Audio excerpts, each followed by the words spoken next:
कब्ज की जो समस्या है, कब्ज, गैस यानी एसिडिटी, इसमें भी हमको काफ़ी फायदा मिलेगा अगर इस आसन को हम करते हैं।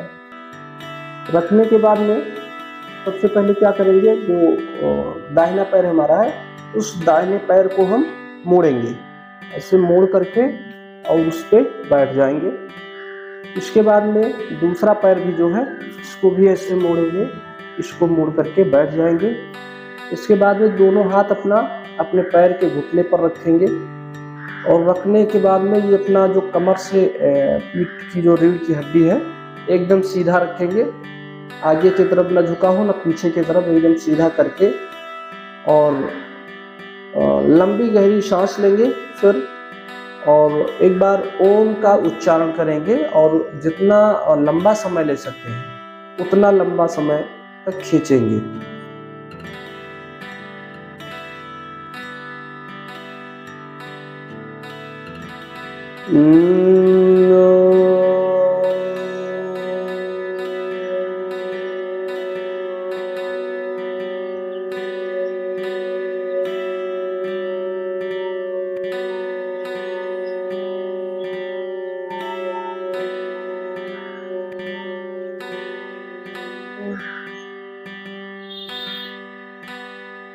आंखों को खोलेंगे, जो पहले पैर मोड़े थे उसको आगे खोलेंगे, यानी दाहिना पैर सबसे पहले मोड़े थे तो दाहिने पैर को सामने की तरफ खोलेंगे।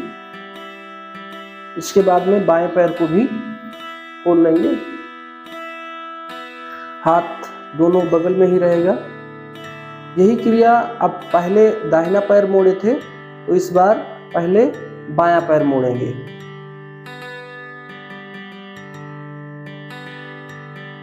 इसके बाद फिर दाहिना पैर मोड़ेंगे, फिर वही क्रिया, कमर सीधी हो, हाथ दोनों पैर के घुटने पर हो, लंबी गहरी सांस लेंगे और ओम का उच्चारण करेंगे खींचते हुए।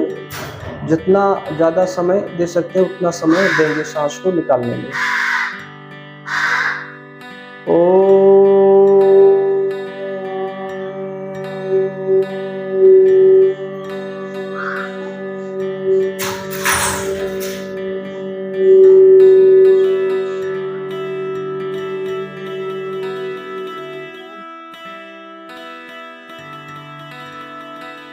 आंखों को खोलेंगे, जो पैर पहले मोड़े थे उसको खोलेंगे, यानी बायां पैर।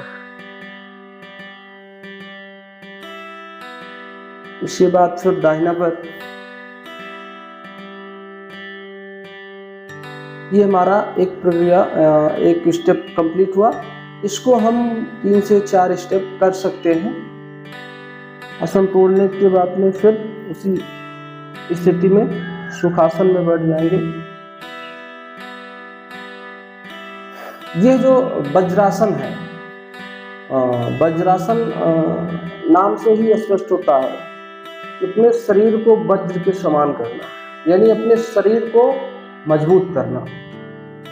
और अगर मजबूत करना है तो सबसे पहला क्या करना होगा कि जो भी हम खाते हैं वो हमारे शरीर में अच्छे तरह से पच जाना चाहिए और समय से पच जाए। तो इस आसन को करने से सबसे पहला जो फायदा है वो है कि हमारा जो पाचन तंत्र है वो मजबूत होगा। अभी हमने बताया इससे पहले कि इसको आप भोजन करने के तुरंत बाद कर सकते हैं। जिसको भी भोजन करने के बाद में भोजन को पचाने में समस्या है, काफ़ी देर तक पचता नहीं है, या जो भी भोजन करते हैं वो ऐसा लगता है कि हाँ वो भी पेट में हमारे है, उल्टी खट्टी डकारें आती है, तो इस स्थिति में अगर इसको भोजन करने के तुरंत बाद अगर इस आसन को करते हैं तो आपका जो पाचन तंत्र है वो मजबूत होगा, यानी जल्दी आपका भोजन पच जाएगा। दूसरा चीज इसमें क्या है कि जब इस आसन को करते हैं तो अगर हमारे पीठ में अगर कहीं भी दर्द है, ऊपर से लेकर के और नीचे तक अगर दर्द है, उस दर्द में भी हमको काफ़ी फायदा मिलेगा। तो पीठ में दर्द में फ़ायदा मिलेगा, हमारा भोजन जो है वो जल्दी पच जाएगा, यानी पाचन तंत्र में भी मजबूत होगा। कब्ज की जो समस्या है, कब्ज, गैस यानी एसिडिटी, इसमें भी हमको काफ़ी फ़ायदा मिलेगा अगर इस आसन को हम करते हैं। दूसरा चीज़ इसमें मोटापा के लिए भी इसमें आपको फ़ायदा होगा। अगर पेट में चर्बी है, पेट की चर्बी अगर बढ़ी है, बगल में आप देखते हैं कि बगल में बहुत से लोगों को बगल में चर्बी बढ़ जाती है, तो इस पे भी अगर इस आसन को करते हैं तो इसमें आपको फ़ायदा मिलेगा। मेडिटेशन यानी ध्यान करने के लिए आपको इसमें बहुत ही काफ़ी हेल्प मिलेगा। अगर आप इसको करते हैं, इस आसन को करते हैं, तो यदि आप मेडिटेशन करते हैं, आप ध्यान करते हैं, तो उसमें आपका मन लगेगा, आप इस पे ज़्यादा से ज़्यादा समय दे पाएंगे। तो इस जो आसन है, इस आसन से ऐसे बहुत सारे ऐसे बेनिफिट हैं, बहुत सारे ऐसे फ़ायदे हैं। और इसमें जो खास करके हमने बताया कि जो ये इस प्रकार से आसन है कि इसको कहीं भी हैं आप, घर पे हैं, कहीं बाहर हैं, कहीं रास्ते में हैं, कहीं भी इसको आप बैठ करके कभी भी कर सकते हैं, खाते पीते चलते, कोई भी मतलब समस्या इसमें नहीं है।